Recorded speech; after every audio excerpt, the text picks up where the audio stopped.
मी आज अशी एक चटणी बनवणार आहे की जी तुम्ही भाजी असून सुद्धा भाजी खाणार नाही, चटणीच खाणार. तर या चटणीसाठी काय करायचं, 1 चम्मच चण्याची डाळ घेतली, ती भाजून घ्यायची आहे. त्यातच 1 चम्मच उडदाची डाळ भाजून घ्यायची आहे.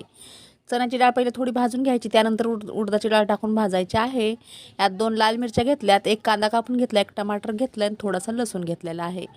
तर आता उडदाची आणि चण्याची डाळ भाजल्यानंतर याच्यात थोडासा लसूण टाकून भाजून घ्यायचा. लगेच 2 लाल मिरच्या टाकायच्या, सुक्या लाल मिरच्या. तुम्ही लाल मिरच्याऐवजी हिरव्या मिरच्याही वापरू शकता. आणि हे छान भाजून घ्यायचं. आणि आता याच्यात कांदा टमाटर टाकून घ्यायचं. आता हे कांदा टमाटर याच्यात छान नरम झालं पाहिजे असं भाजायचं. इथे गॅसची फ्लेम फुलच आहे. आता याच्यावर ना थोडंसं झाकण ठेवायचं, म्हणजे कांदा आणि टमाटर थोडं नरम होईल.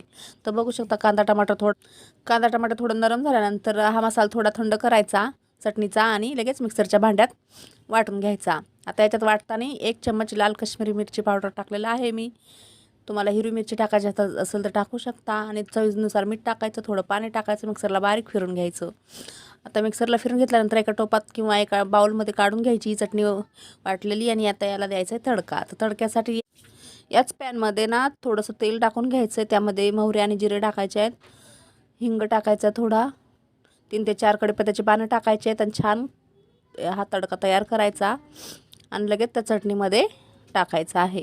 आता गरम गरम तडका चटणीमध्ये मी टाकत आहे. तर अशा प्रकारे ही चविष्ट चटणी रेडी झालेली आहे. मला आवडली असल्यास व्हिडिओ लाईक, शेअर, कमेंट जरूर करा. माझ्या चॅनलला सबस्क्राईब नक्कीच करा. तर ही चटणी तुम्ही कुठल्याही स्नॅक्ससोबत खाऊ शकता.